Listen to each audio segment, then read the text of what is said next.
Bonjour, Bonjour, comment tu vas? ça va et toi? Ça va. Tu t'appelles comment? Alors, Lydia Chelali, Tu fais quoi dans la vie? je suis agent administratif comptabilité D'accord.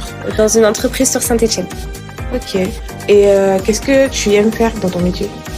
Alors, ce que j'aime, c'est déjà être autonome dans ce que je fais, ne pas avoir quelqu'un derrière moi constamment, savoir faire mes dossiers, mes papiers, recevoir des personnes, les conseiller, prendre des rendez-vous, les avoir au téléphone, etc.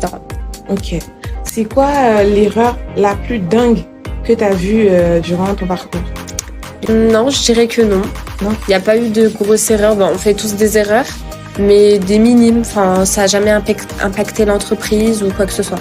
Ok. Est-ce qu'il existe des pressions lors de tes activités que tu fais en fonction des deadlines? Oui, il y a des pressions, surtout en fin d'année, je dirais. Surtout en fin d'année parce que faut qu'on rende la comptabilité à 100%, faut que ça soit tout carré. Nous, on a un logiciel. Ce logiciel en question, en fin d'année, je dirais début décembre à peu près, faut qu'il soit à jour et à point pour que la nouvelle année commence. Donc oui, j'ai une certaine pression en fin d'année, beaucoup, oui. Ok. T'as fait quoi comme formation pour être à ce niveau-là? Alors, j'ai eu un bac accueil. Donc, à l'époque, c'était ARCU, ça s'appelait. Accueil, relations clients usagers, si je m'en souviens bien. Je l'ai fait à Benoît Chervet à Saint-Étienne. Ensuite, je me suis formée sur un BTS assistant manager à Tesna du Moncel de 2 ans. C'était pas en alternance, c'était en initial. Et ensuite, j'ai travaillé sur Lyon en tant que recouvrement. Mais du coup, je me suis plus rapprochée de chez moi sur Saint-Étienne. Ok. Voilà. Alors, qu'est-ce que tu peux dire à une personne qui est intéressée par ce que tu fais? Il faut être autonome. Enfin, il faut pas être trop éparpillé. Par exemple, ceux qui sont en vente, je donne un exemple, ils sont éparpillés parce qu'ils bougent de partout, ils courent de partout, c'est le rush tout le temps, en quelque sorte. Alors qu'ici, c'est moins le rush. Enfin, on fait notre propre organisation, en quelque sorte. Si on a envie de faire un dossier à telle heure, on peut le faire à telle heure parce qu'on a autre chose à faire avant. Alors que, par exemple, en vente, c'est le speed tout le temps. Alors qu'ici, on est plus calme, autonome, c'est moins de pression, on va dire. Okay. Le côté comptabilité, est-ce que c'est pas chiant?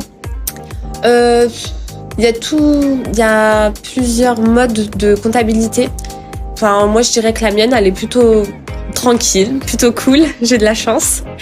Mais je pense qu'il y a d'autres pressions de comptabilité parce que moi, en fait, c'est que je prends tous les revenus du mois et après, je donne toutes les pièces justificatives de ce qu'on a fait dans le mois.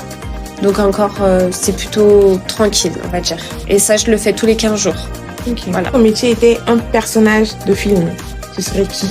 Brooke Davis dans Les Frères Scott. Ok, la question. Oui. Aujourd'hui, comment tu te vois dans 5 ans? Dans 5 ans? Ouais. Alors, j'espère j'aurai évolué d'ici là. Avoir un poste un peu plus élevé. Voilà. Après, en termes personnels, fonder une famille. Acheter un appartement aussi, c'est un de mes rêves. Et voyager. Ok. Continuer à voyager. Est-ce que tu as un dernier mot ou pas? Soyez motivés, ne pas lâcher. Les jeunes qui sont encore à l'école, moi je suis passée par là, on veut tout le temps arrêter l'école. L'école ça saoule, mais ça sert. Ça servira toujours et il faut jamais lâcher. Merci beaucoup. De rien.